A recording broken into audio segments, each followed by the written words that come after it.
Itu terjadi karena masih kurangnya berkas. Betul kan betul, Bang? Kita mau percaya sama siapa nih? Kan begitu. Ya, sementara yang kerja kan adalah penyidik Polda kan. Tentunya mereka diwakili oleh Divisi Humas menyampaikan apa adanya yang terjadi. Jadi kalau yang menyampaikan adalah Divisi Humas, ya kita harus mendengarkan apa yang mereka sampaikan. Jadi ini kan persoalannya adalah perpanjangan masa penahanan. Apakah boleh dalam hukum setelah 20 hari tambah 40 hari, kemudian tambah lagi 30 hari, kemudian masa penahanan ini kita diperpanjang dengan mail ya? Apakah boleh? Jawabannya boleh. Panjang apa? Panjang memenuhi apa yang diatur oleh Undang-Undang KUHP. Nah, ini kan diatur dalam KUHP, yaitu karena ancaman hukuman dari pasal TPPU di atas 9 tahun penjara ke atas, maka KUHP mengecualikan masa penahanan dari 20 plus 40 menjadi 20 plus 40 plus 60 sebenarnya. Tapi dari 60 ini dibagi dua, 30 dan 30. Jadi 20, 40, 30, 30. Ini 30 yang pertama perpanjangan masa penahanan berdasarkan KUHP. Pengecualian kenapa? Karena ancaman hukumannya di atas 9 tahun. Itu boleh. Kalau ini 120 hari lah kalau nggak total ya, Pak? Iya. 4, 33 ya? Iya. 120 hari. Pernah ada sih terjadi untuk di mana memang sepanjang itu tidak ketika ada pendalaman tidak ada itu memang sebenarnya dilepas dibebaskan. Jarang sekali terjadi. Karena biasanya kalau seseorang sudah ditahan, itu artinya sudah ada dua alat bukti yang cukup dan saksi, sehingga dia ditahan. Kecuali, dan ada pengakuan, kecuali dia tidak ditahan, itu masih sumir. Tapi ketika seseorang sudah ditahan, itu biasanya sudah ada alat bukti yang cukup. Jadi persoalannya bukan bukti yang cukup, tapi persoalannya adalah kenapa diperpanjang tahanannya? Karena ada pendalaman materi, khususnya di wilayah apa? Di wilayah pasal TPPU. Karena pemerasannya sudah selesai, terbukti, tinggal TPPU. Larinya kemana nih uang-uangnya nih hasil pemerasan? Apakah si A, si B, si C, si D, dan apakah lewat transfer, apakah lewat cash? Mana buktinya? Itu yang dikejar sekarang. Itu namanya pendalaman tahap kedua.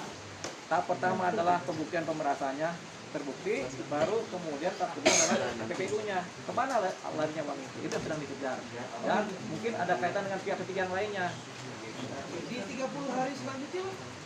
Ya, kalau memang dirasa masih kurang pendalamannya, tambah lagi 30 hari berikutnya sampai terpenuhilah total 120 hari.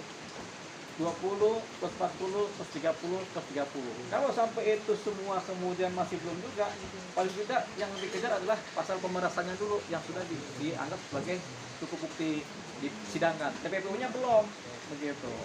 Bang, ini kan satu rangkaian ya, ada Ya. dua lagi yang dilaporkan namun tidak berstatus tersangka. Kan total 4 yang dilaporkan Ya. oleh RG. Ya. 2 udah tersangka, 2 belum. Ya. Nah, kan rekomendasi dari kejaksaan bahwa harus dilengkapi agar dapat 2 orang ini kena gitu Bang. Ya. Nah, apakah memungkinkan 2 orang ini kena dalam satu rangkaian TPPU dan pemerasan Bang? Bisa dimungkinkan 2 orang ini kena, bisa juga 2 orang ini belum dapat. Tapi kalau 2 orang ini belum dapat, bukan berarti perkaranya kemudian nggak bisa dijalankan, disidangkan. Perkaranya tetap dijalankan, tapi 2 orang yang sekarang tersangka inilah kemudian diproses lebih dahulu. 2 orang lainnya nanti sampai dapat bukti yang lebih lengkap lagi. Itu dia. Jadi ini walaupun satu rangkaian, belum tentu semuanya langsung satu paket dipersidangkan. Bisa jadi bertahap. Tapi Seringkali- kenapa Bang 2 itu tidak ditersangkakan Bang ya? Karena persoalan alat bukti yang pertama dan saksi, pasti itu saja persoalannya. Pasti pembuktian dan saksi, sehingga persoalan mereka masih sumir, masih abu-abu, belum bisa diputus ya tidaknya pembuktiannya. Jadi ya tunggu begitu. Tapi kalau ini kita misalnya dan Mahir mungkin sudah lengkap ini, tinggal persoalan TPPU-nya. Nah, 2 orang ini yang direkomendasikan jaksa boleh merekomendasikan, tapi kemudian tidak bisa kemudian langsung tetap satu rangkaian kalau memang 2 belum terpenuhi. Misalnya begini, ada satu kasus pembunuhan yang diduga dilakukan oleh 4 orang, tapi yang terbukti 2 orang melakukannya, yang 2 masih ragu-ragu, ya 2 masih lepas. masih dianggap sebagai saksi. Dua lagi sudah jadi tersangka, sudah bisa disidangkan terlebih dahulu. Baru kalau yang dua kemudian dapat, ini baru disidangkan berikutnya. Bisa. Berarti ada kemungkinan dua orang ini bisa lah Bang ya? Bisa. Kalau memang ada alat buktinya. Tapi kalau nggak ada alat buktinya, kita tidak boleh menghukum orang yang tidak bersalah atau kita ragu-ragu.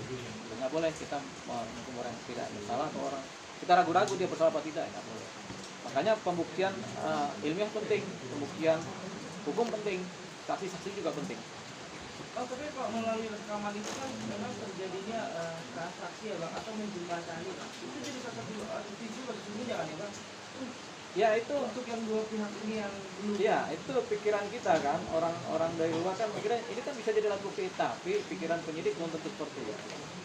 Gitu kan, artinya lagi keilmian dari rekaman tadi, kemudian ada nggak unsur-unsur pidananya dari rekaman tadi, cerita-cerita pemerasannya, ada nggak uang masuk di situ kan, itu harus lengkap juga begitu. Jadi ya kita tunggu dari penyidik apakah mereka bisa dapatkan pembuktian lebih lengkap apa tidak. Kalau memang nggak dapat ya nggak bisa. Oke, ya? Oke Bang, aman Bang. Aman ya.